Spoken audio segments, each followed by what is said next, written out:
Olá! Hoje nós vamos para o livro de Isaías, o profeta Isaías, o grande profeta Isaías. Nós entramos agora nos profetas e é uma fase muito interessante, muito bonita da Bíblia. Então, nós vamos percorrer todos os profetas. Você vai perceber comigo que a gente vai fazer uma volta no tempo. Por quê? Porque os profetas, eles viveram no tempo dos reis, principalmente no tempo dos reis. Viveram toda aquela história que nós já passamos em Crônicas e Reis. Viveram aqueles períodos difíceis de idolatria, né? Por isso os profetas eram sempre uma voz clamando pela fidelidade do povo. Nós vamos ver os profetas que viveram, né, antes do exílio, né, que viveram o período em que o povo estava exilado. Vamos ver os profetas que viveram naquele momento, na queda da Samaria, lá do Reino do Norte. Então preste atenção, agora nós temos que entrar, ou colocar na nossa cabeça, assim, que nós vamos voltar no tempo, tá certo? A gente vinha lendo os livros, né, quase que de uma forma cronológica, né? Chegamos aí no livro de Eclesiástico, quase na beiradinha ali da era cristã, né? E agora a gente retrocede e vamos, sabe para quando? Vamos lá para 767. 767. O profeta Isaías viveu nesta época muito bem definida, tá bom? Muito bem definida. Eu queria lembrar você que já fez percorreu comigo aquela linha do tempo, que você pudesse pensar nesse momento. O profeta Isaías, ele viveu nesta época dos reis, Azarias, ou chamado Osias também, né? Joatão, Acais e Ezequias. Lembra que esta época, ela é compreendida entre 767 e 698. Vamos dar uma olhada? Olha ali. Você percorre comigo nesse momento, veja só, a gente vem vindo aí com todos os reis. Nós temos já o Reino do Norte e o Reino do Sul, né? Logo depois do cisma, nós temos o Reino do Norte, onde nós não temos uma dinastia que descende de Davi, mas são várias dinastias. Temos o Reino do Sul, que se mantém fiel na dinastia davídica. E preste atenção, Isaías é alguém que profetiza no sul, mas também ele profetiza no norte. Preste atenção então aí. Isaías vive nesse período de 767 a 698, nesse período em que os reis do sul eram Azarias, Joatão, Acais e Ezequias, tá certo? Então esse é o período em que Isaías viveu. Muito bem. Este livro, ele compreende 66 capítulos. 66 capítulos. Mas todos esses 66 capítulos foram escritos por Isaías? Não. São 66 capítulos de vários autores que são atribuídos a Isaías, que é muito comum isso no Antigo Testamento. Você viu que muitos salmos não foram escritos por Davi, mas foram atribuídos a Davi. Muito da sabedoria não foi escrito por Salomão, mas foi atribuído a Salomão. Então, o que é que nós temos aqui? Nós temos 66 capítulos, claro, muito deles escrito pelo próprio Isaías, que viveu nessa época que eu acabei de falar para você, mas temos outros escritos que não foram feitos por Isaías, foram feitos pela escola de Isaías, né? Ou seja, pessoas que têm o mesmo pensamento, o mesmo estilo literário e viveram e beberam do profetismo de Isaías. Mas também nós temos aqui pessoas que influenciaram, como por exemplo a mulher de Isaías. mulher de Isaías é chamado a profetisa por ele próprio. E temos também os filhos de Isaías que também escreveram. É comprovado que muitos trechos tenham escrito por ele próprio. Isso a gente sabe, porque ele viveu nesta época aí desses grandes reis.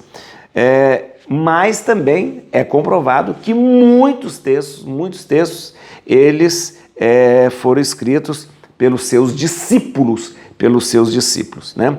E como eu disse para você, quem são os discípulos de Isaías? Os filhos, né? Os filhos são discípulos de Isaías, escrevem muita coisa, né? A mulher de Isaías, chamada a profetisa, ela é considerada uma discípula de Isaías, e a própria escola de Isaías.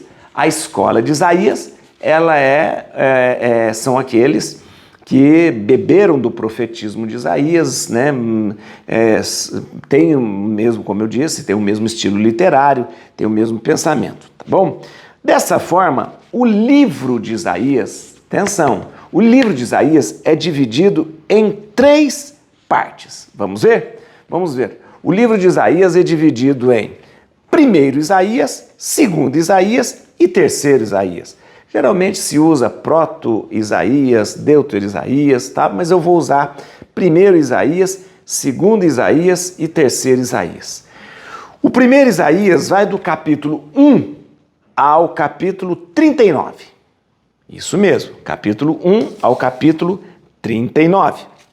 O segundo Isaías vai do capítulo 40 ao 55. Muito bem? E o terceiro Isaías, ele vai do capítulo 56 ao capítulo 66.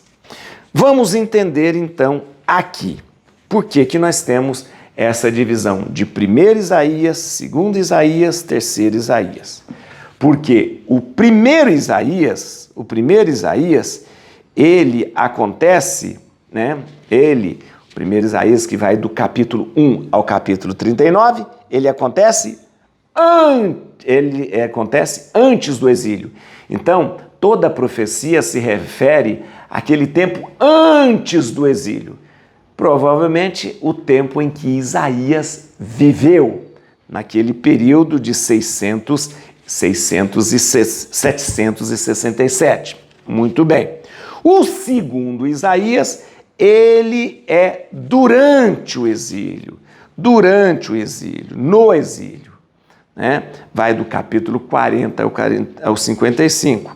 E o terceiro Isaías, depois do exílio. Vamos de novo então aí, para ficar bem marcado. Vamos lá. Primeiro Isaías, do capítulo 1 ao 39, antes do exílio.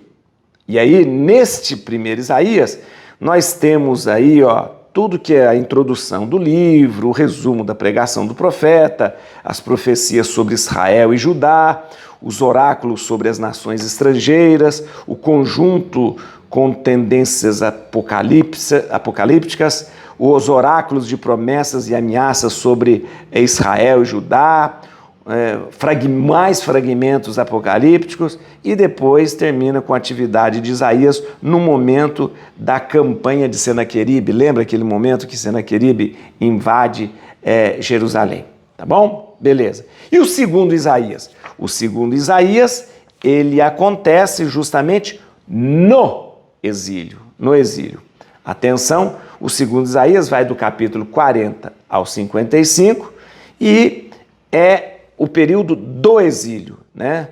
É como se do século VII, do século VIII, que a gente está com Isaías, a gente pulasse para o século VI, né? Em pleno exílio. E é importante lembrar que esses capítulos de 40 a 55 no exílio, eles são capítulos posteriores a Isaías, né? Importante lembrar disso, gente. Posteriores a Isaías, né?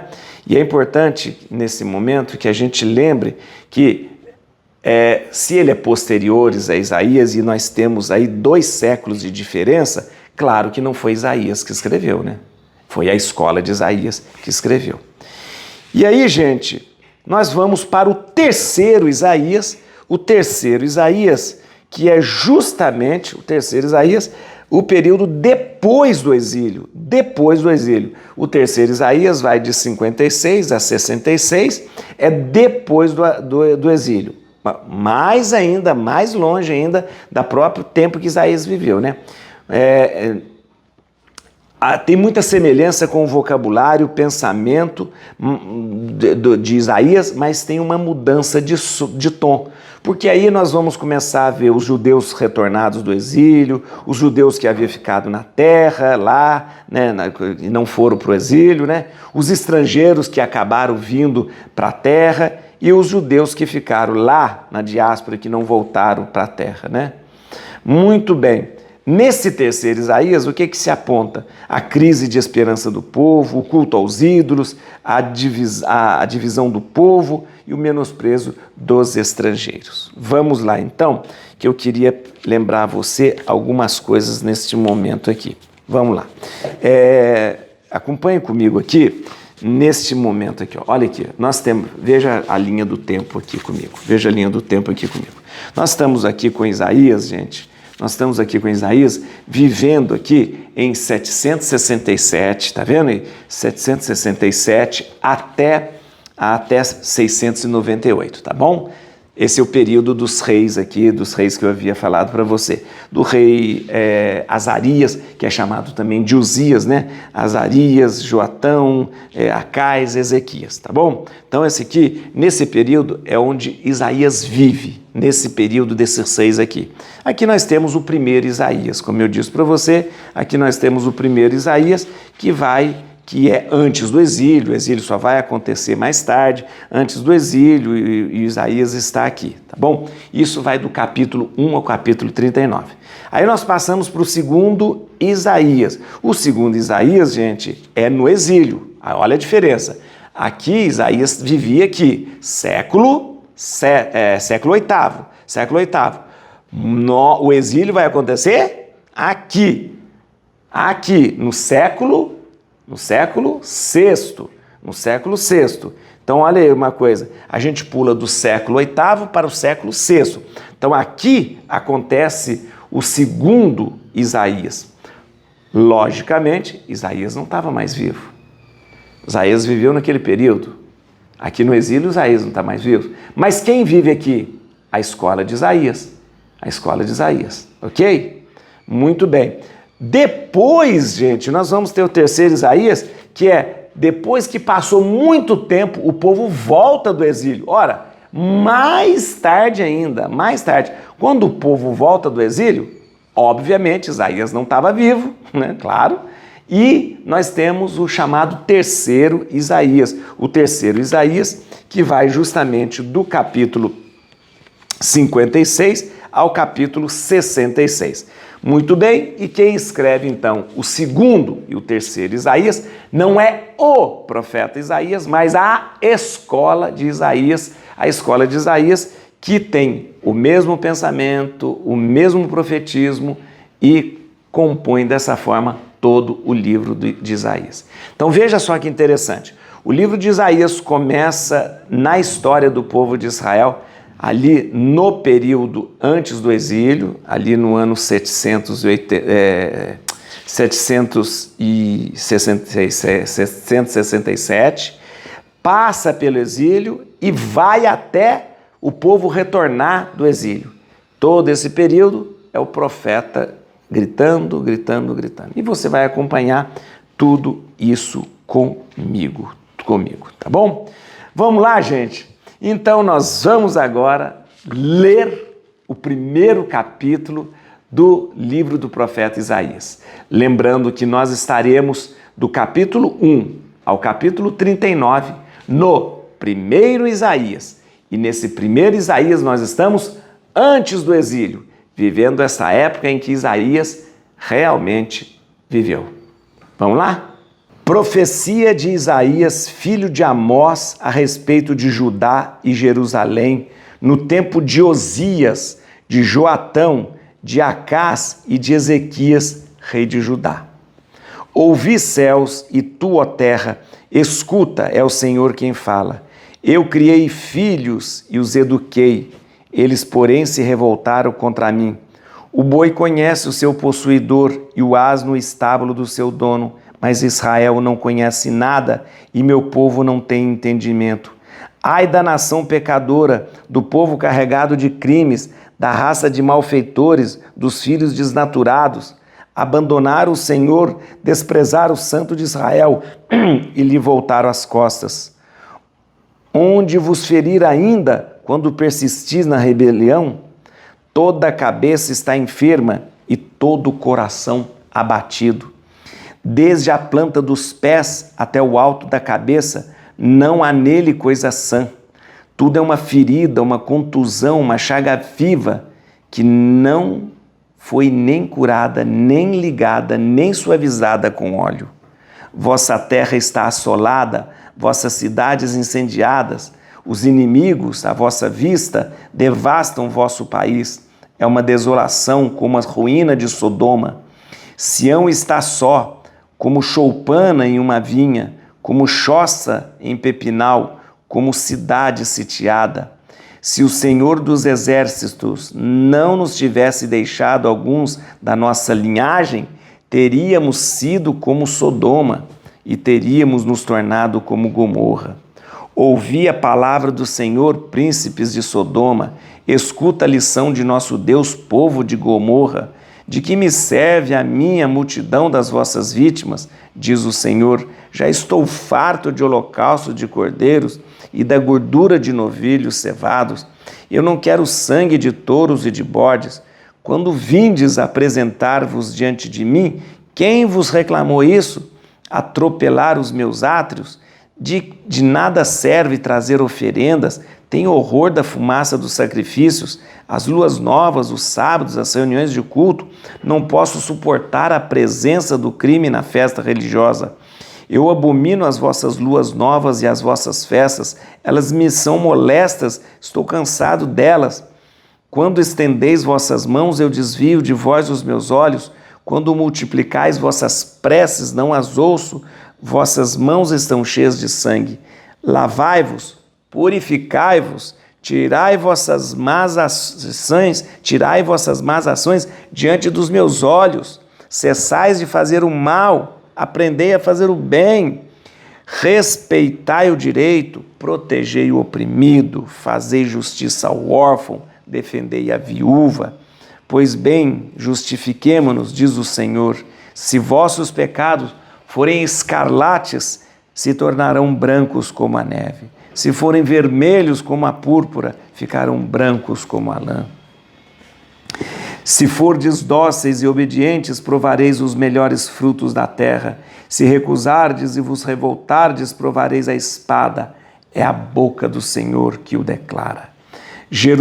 Como se prostituiu a cidade fiel, Sião cheia de retidão, a justiça habitava nela, e agora são os homicidas. Tua prata converteu-se em escória, teu vinho misturou-se com água. Teus príncipes são rebeldes, cúmplices de ladrões.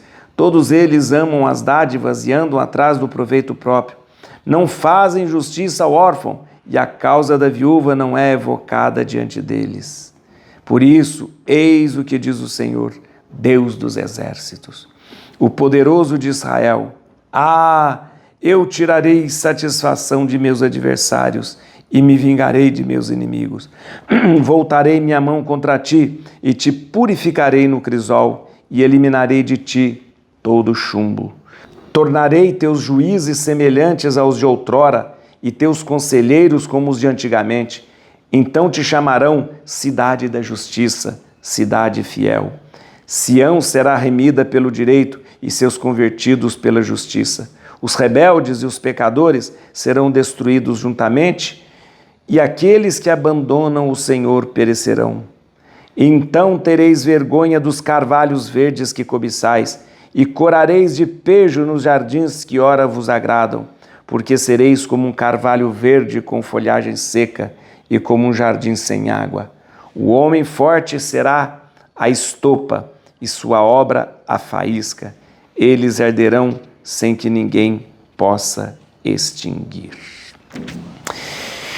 Muito bem. O que é um profeta falando? Um profeta falando é Deus falando pela boca deste profeta. Então, começamos hoje o primeiro capítulo do livro de Isaías. Volto a lembrar você que nós estamos no primeiro Isaías, que vai do capítulo 1 ao 39. Volto a lembrar, vamos ver, só para que a gente possa entender bem este conjunto do livro. O primeiro Isaías, que vai do capítulo 1 ao 39, acontece quando? Antes do exílio, numa data bem definida, em que o próprio Isaías, no começo, diz: no tempo do rei Osias, que é o Azarias, né? Joatão, Acais e Ezequias. Então temos esse período antes do exílio. Como é o esquema deste todo o primeiro Isaías? Vamos entender. Do capítulo 1, que nós acabamos de ler, nós temos aí uma introdução ao conjunto do livro, né? Um resumo do que o Isaías vai falar. Do capítulo 2 ao capítulo 12, nós temos as profecias sobre Israel e Judá, né? Israel e Judá, nós estamos falando aí do reino do norte e do reino do sul. Nós, no capítulo 13 ao 23, nós temos os oráculos sobre as nações estrangeiras. Do capítulo 24 a 27, nós temos um conjunto de textos com tendências apocalípticas. Do 28 ao 33, nós temos aí oráculos de promessas e ameaça sobre Israel e sobre Judá. Tá vendo? Isaías fala sobre o reino do norte e sobre o reino do sul. No capítulo 34 ao 35, nós temos outros fragmentos, pedaços apocalípticos. E do 36 ao 39, a gente termina com a atividade de Isaías naquele momento da campanha de Senaqueribe. Campanha de Senaqueribe, você lembra quando que aconteceu? A campanha de Senaqueribe aconteceu naquele período no ano 701. 701.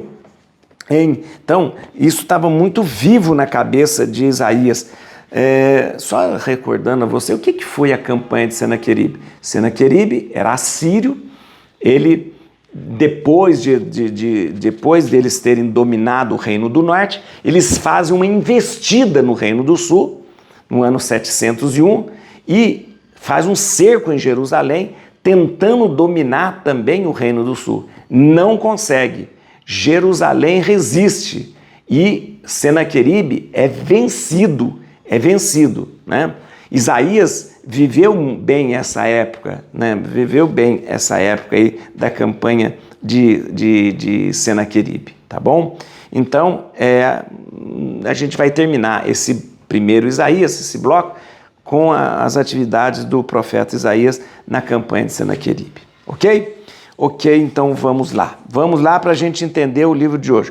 O livro de hoje você viu que já é um resumo de como vai ser a pregação de Isaías. É Deus chamando o povo para a fidelidade. Nós vivemos num tempo em que o reino do sul, ele é governado por esses reis, que o próprio Isaías falou nesse tempo aí, mas nós temos aí o reino do sul, como somente aquelas duas tribos, né? A tribo de Benjamim e de Judá, mas um reino que tem enfrentado muitos problemas também, de idolatria, de tudo isso. Mas nada se compara à idolatria do reino do norte. Então Isaías aqui vem com tudo. O reino do norte, gente, é muito importante você saber disso, que o reino do norte, quando lá no reino do norte, quando o povo, né, quando os assírios, né, levam aqueles 3.000 deportados lá para a Síria, vem muita gente, vem muito estrangeiro para o Reino do Norte. Muito estrangeiro para o Reino do Norte. E você não imagina o que acontece. Há muita idolatria. Mas tem uma coisa pior também. Os reis do Norte, eles não descendem da linhagem de Davi. Então, lá no Reino do Norte tem muita coisa errada. Instituíram o sacerdócio que não era de Arão. Instituíram 2 santuários lá em cima, que não era o santuário de Jerusalém, né? O templo, né, lá de Jerusalém. Então tem muita coisa errada. E aí o que acontece? Nós vemos Isaías se levantar e descer a lenha. Descer a lenha. Fala mesmo. E há aqui nesse primeiro capítulo uma comparação com Sodoma e Gomorra. Comparando com Sodoma e Gomorra, foi uma cidade que viveu a infidelidade, que viveu o repúdio aos estrangeiros, uma cidade considerada naquela época, né, como duas cidades pecadoras. E aí o próprio Isaías acaba comparando Israel e Judá, os dois reinos, a Sodoma e Gomorra. E chama atenção para a fidelidade. Chama atenção para a fidelidade. Há um termo muito forte que Isaías usa aqui, gente, ele usa uma vez somente, aqui ele não é, outros profetas usam mais, mas uma vez só Isaías usa a questão de chamar de prostituta. De prostituta.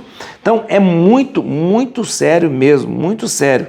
É importante lembrar que Isaías aqui não tem meias palavras e ele começa chamando atenção e usa muita figura de linguagem para dizer, chega um ponto que ele diz o seguinte, é tanto pecado e vocês continuam fazendo cultos, continuam fazendo sacrifício. Só que um sacrifício apresentado por mãos pecadoras, com corações pecadores, Deus abomina. E ele fala, eu estou cansado, ele diz, né, Deus falando pela boca do profeta, diz, eu estou cansado dessas fumaças de gordura, dessas festas de lua nova e de tudo isso feito no crime. Eu quero outra coisa, para de fazer o mal, aprenda a fazer o bem. O que aprenda a fazer o bem? Faça justiça ao órfão, respeita o direito, proteja o oprimido, defenda a viúva, porque é Isaías gritando, aliás, é Deus gritando pela boca de Isaías, falando assim, gente, vocês vivem no pecado, fazendo tudo errado, não respeitam o órfão, não respeitam a viúva, não fazem justiça, e me vem com esse monte de oferenda, e me vem com esse monte de sacrifício, eu abomino isso, eu quero, sim, o sacrifício, as oferendas, tudo isso, mas de um coração bom. Olha, gente, vou falar uma coisa assim. Isaías está falando aqui, mas está falando muito para nós hoje. Hein?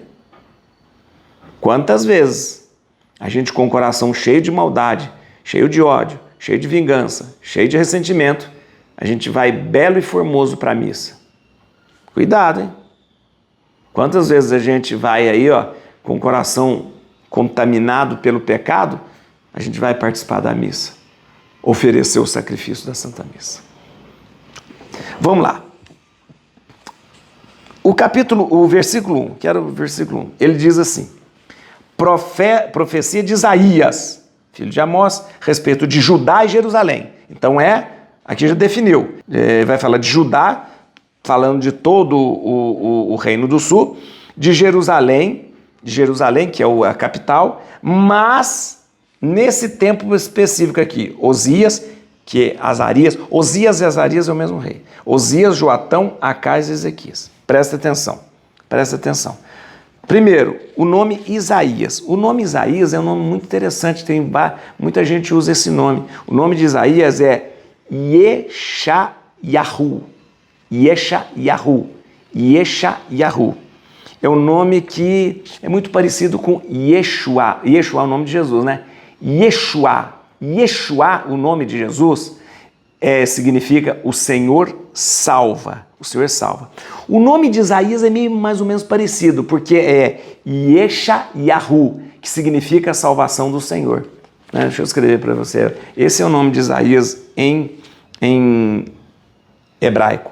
Yeshayahu, que significa, deu Isaías, depois Isaías, que significa a salvação do Senhor. Então você está vendo que é bem parecido com o nome de Jesus, Yeshua, o Senhor salva, e Yeshayahu, a salvação do Senhor. Muito bem, esse nome é muito comum na época, viu, gente? Nome comum na época. Deixa eu dizer uma coisa para você.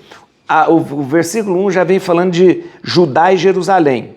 Eu disse para você, Judá e Jerusalém estão no sul, mas, é isso que eu quero afirmar para você, mas Isaías profetizou também no norte, na Samaria, viu? Então, no norte, na Samaria. Aqui a gente fica bem definido esse período que Isaías viveu. Ele viveu nessa época, na atividade de Isaías, situa-se no meados do século VIII ou século VII. Por quê? Por causa desses reis aqui, ó, Osias, Joatão, Acais e Ezequias, né? Foi no período de atuação de Isaías, foi no período desses reis aí. Então a gente pode lembrar que Isaías, a atividade dele como profeta está aí entre meados do século VIII até o século VII, tá bom? Versículo 2. Ouvi céus e terra, ouvi céus e tu, ó terra, escuta, é o Senhor quem fala. Eu criei filhos e os eduquei, eles, porém, se revoltaram contra mim. Ouvi céus e terra, isso é uma linguagem jurídica, quando você chama o céu e a terra, são invocados como testemunhas. É uma linguagem bem... Ouvi, ó céus e terra! Ou seja, Deus chamando a terra e o céu como testemunha, tá bom? Vamos ver, versículo 4. Versículo 4 começa aqui, ó. Ai da nação pecadora, do povo carregado de crimes, da raça de malfeitores, dos filhos desnaturados, abandonaram o Senhor, desprezaram o Santo de Israel e lhes voltaram as costas. Aqui começa já a bater, começa a acusação contra Judá, né? Santo de Israel é o título dado a Deus, Esse Santo de Israel, você vai ver várias vezes a Bíblia usar Santo de Israel, é um título atribuído a Deus. Versículo 7 aqui, ó. Vossa terra está assolada, vossas cidades incendiadas, os inimigos à vossa vista devastaram vosso país. Quem são os inimigos aqui? Aqui os inimigos têm nomes, os inimigos são os assírios. Os assírios que já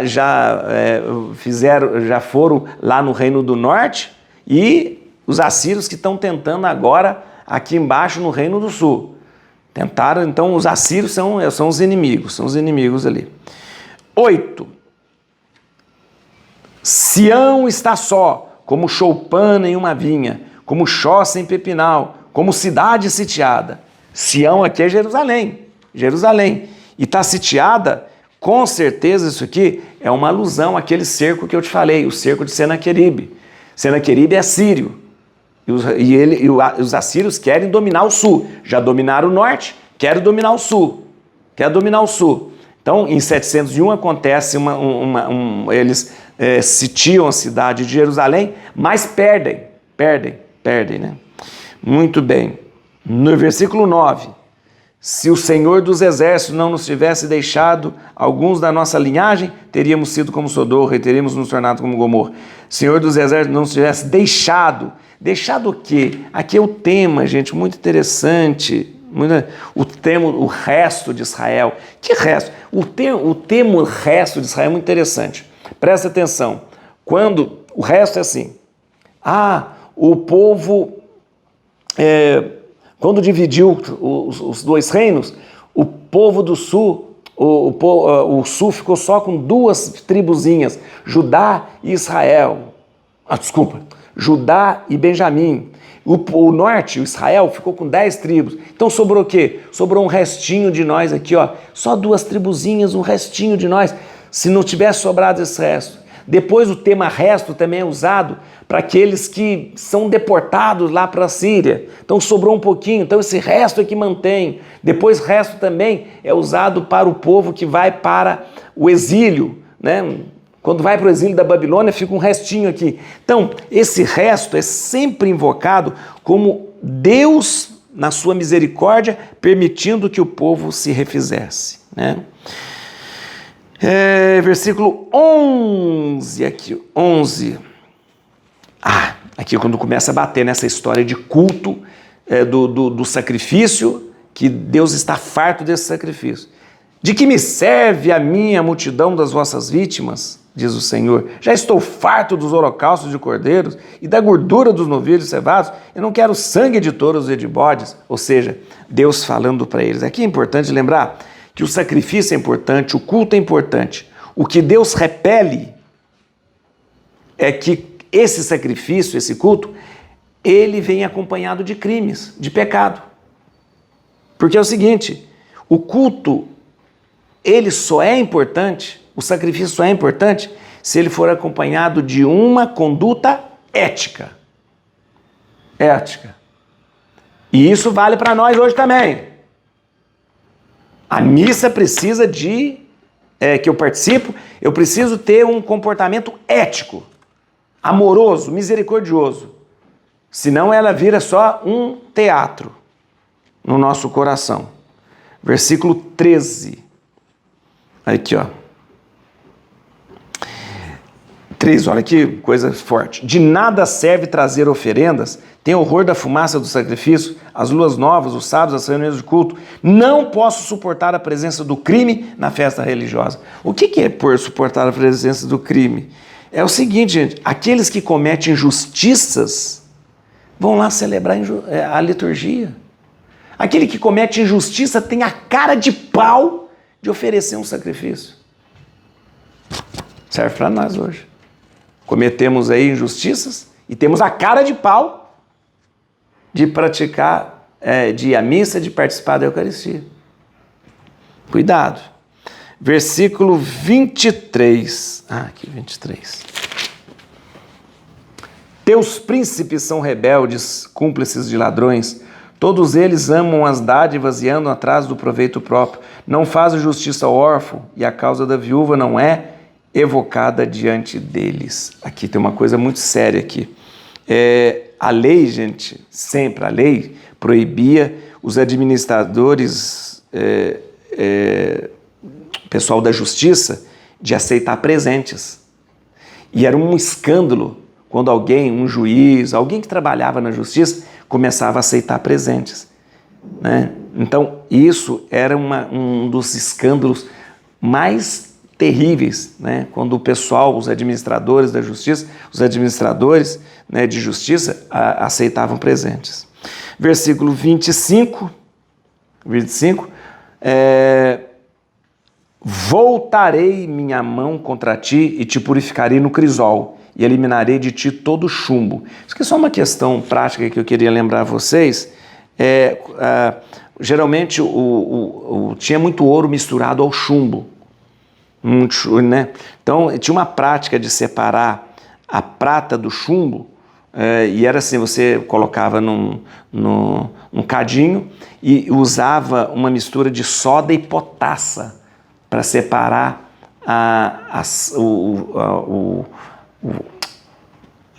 para separar o chumbo da prata. Aliás, potassa é hidróxido de potássio. Hidróxido de potássio é muito tóxico, aliás, é tóxico demais até, né? Soda é hidróxido de sódio. Hidróxido de sódio, E a coisa é hidróxido de potássio, é uma mistura muito tóxica mesmo. É o que eles usavam para separar o chumbo da prata. E o versículo 29, a gente termina aqui, 29, então tereis vergonha dos carvalhos verdes que cobiçais e corareis de pejo nos jardins que ora vos agradam. Por que ele fala, vocês vão ficar com vergonha aí dos carvalhos? Olha aqui, então tereis vergonha dos carvalhos verdes que cobiçais. Isso aqui é uma denúncia muito clara contra os ritos naturistas que herdaram dos cananeus. Os cananeus tinham muito de ter árvores sagradas, né? Essa árvore é uma árvore sagrada, né? Então isso aqui já é um grito forte do profeta contra aquela idolatria que ainda estava no meio deles. Tinha gente que adorava ainda árvore. Então vocês vão corar de vergonha diante desses carvalhos aí que vocês cobiçam tanto. Então já é um grito contra a idolatria. Gente, o primeiro capítulo já entrou de sola. Vocês perceberam? O primeiro capítulo já veio com os dois pés no peito aqui, Isaías. Contra a idolatria, contra o pecado, contra a hipocrisia, né? Contra essa história de prestar culto a Deus, mas o coração ser um coração criminoso com pecado. Então você já percebeu que Isaías não veio para brincadeira. Et crutim domine, fugit partes adversa, vete teleo de tribiuda, radix Davide. Aleluia.